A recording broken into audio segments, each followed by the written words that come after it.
খলিফাতুল মুসলিমিন হজরত ওমর ইবনুল খাত্তাব রাদিয়াল্লাহু তাআলা আনহু ছিলেন ন্যায়বিচার ও নিষ্ঠার জীবন্ত প্রতীক। তার শাসনামলে একজন সাধারণ কৃষকও শাসকের সমান মর্যাদা পেত। হজরত ওমরের মতো বিচারের এমন উজ্জ্বল দৃষ্টান্ত নিয়ে বিস্তারিত জানাচ্ছেন সৈয়দ নওশাদ। মিশরের গভর্নর হজরত আমর ইবনুল আস রাদিয়াল্লাহু তাআলা আনহুর পুত্র একদিন কায়রোর একটি জনপ্রিয় ঘোড়দৌড় প্রতিযোগিতায় অংশ নেন। সেখানে তিনি একজন স্থানীয় কপটিক খ্রিস্টান যুবকের সাথে প্রতিদ্বন্দ্বিতা করেন। প্রতিযোগিতায় খ্রিস্টান যুবক বিজয়ী হন। এতে গভর্নরের পুত্র প্রচণ্ড রাগান্বিত হন। তিনি নিজের পরাজয় মেনে নিতে না পেরে উত্তেজিত অবস্থায় লাঠি হাতে সেই নিরীহ যুবককে নির্মমভাবে প্রহার শুরু করেন।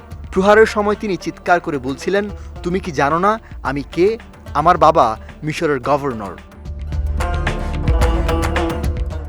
আহত ও লাঞ্ছিত যুবকটি স্থানীয় নেতাদের কাছে অভিযোগ করলেও কেউ গভর্নরের পুত্রের বিরুদ্ধে ব্যবস্থা নিতে সাহস করেননি।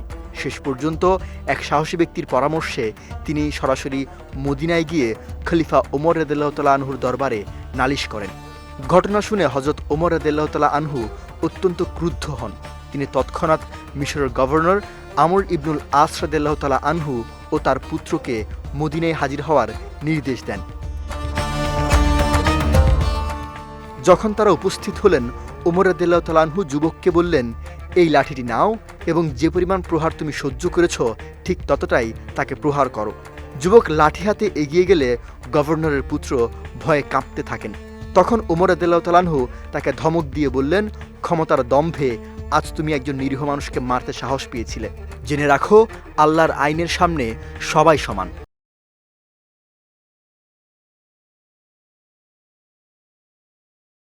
ওই যুবক দুই একবার প্রহার করার পর তাকে ক্ষমা করে দেন। এরপর হযরত ওমর রাদিয়াল্লাহু তাআলা আনহু গভর্নর আমর ইবনুল আস রাদিয়াল্লাহু তাআলা আনহুকে বলেন, হে আমর, কবে থেকে মানুষকে গোলাম বানানো শুরু করলে? তোমার পুত্র কিভাবে একজন স্বাধীন মানুষকে প্রহার করার সাহস পেল? গভর্নর ও তার পুত্র লজ্জায় নতজানু হয়ে ক্ষমা প্রার্থনা করেন। এরপর ওমর রাদিয়াল্লাহু তাআলা আনহু গভর্নরকে সতর্ক করে দেন যে যদি কখনো সে বা তার পরিবার কারোর প্রতি অবিচার করে তাহলে তাকে পদচ্যুত করা হবে। সৈয়দ নওশাদ, বিজয় টিভি, নিউজ ডেস্ক।